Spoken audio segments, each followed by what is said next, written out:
This week, Nigel Farage made a questionable move during VE Day, a day for unity and reflection, by taking jabs at people on his own side. He publicly dismissed key figures like Bert Low, Ben Habib, and Tommy Robinson, calling them insignificant. But why? There was no need for it. It wasn't strategic, and it felt like a betrayal to those who helped him get to where he is today. Let's be clear. Whether you agree with Tommy Robinson or not, he has a loyal following. These aren't the Guardian-reading elites, but hard-working Britons, those who have watched their towns change and have been sidelined by an establishment that dismisses any concerns as far-right. Farage, the man who built a career standing up for the unheard, is now distancing himself from these people. These are the same individuals who marched alongside him, voted for him, and supported him through thick and thin. Yet now he's throwing them under the bus on national television. So why is he doing this? To gain favor with the media or the political class? It looks like a calculated pivot, an attempt to clean up Reform UK and look respectable to the very establishment that despises him. But let's not kid ourselves. No matter how many of Tommy Robinson's supporters Farage distances himself from, he'll always be the man who led the charge to leave the EU. And that's something the establishment will never forgive.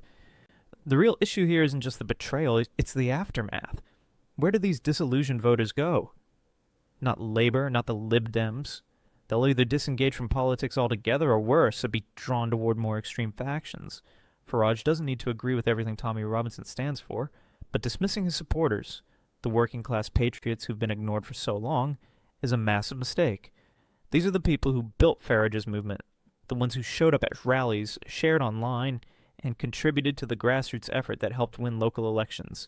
It wasn't disillusioned Tory MPs who made those wins possible. It was the Tommy crowd. Let's also acknowledge that Tommy Robinson is far from perfect, but he spoke out when others wouldn't. He raised uncomfortable truths about grooming gangs, police inaction, and national identity, issues that the BBC and authorities chose to ignore. Millions of Britons quietly supported him, even if they were too afraid to speak out publicly. Farage made his name by voicing truths that others were too afraid to say. Now it seems he's running from that. He's chasing the applause of Westminster insiders and media pundits who will use him until he's no longer useful.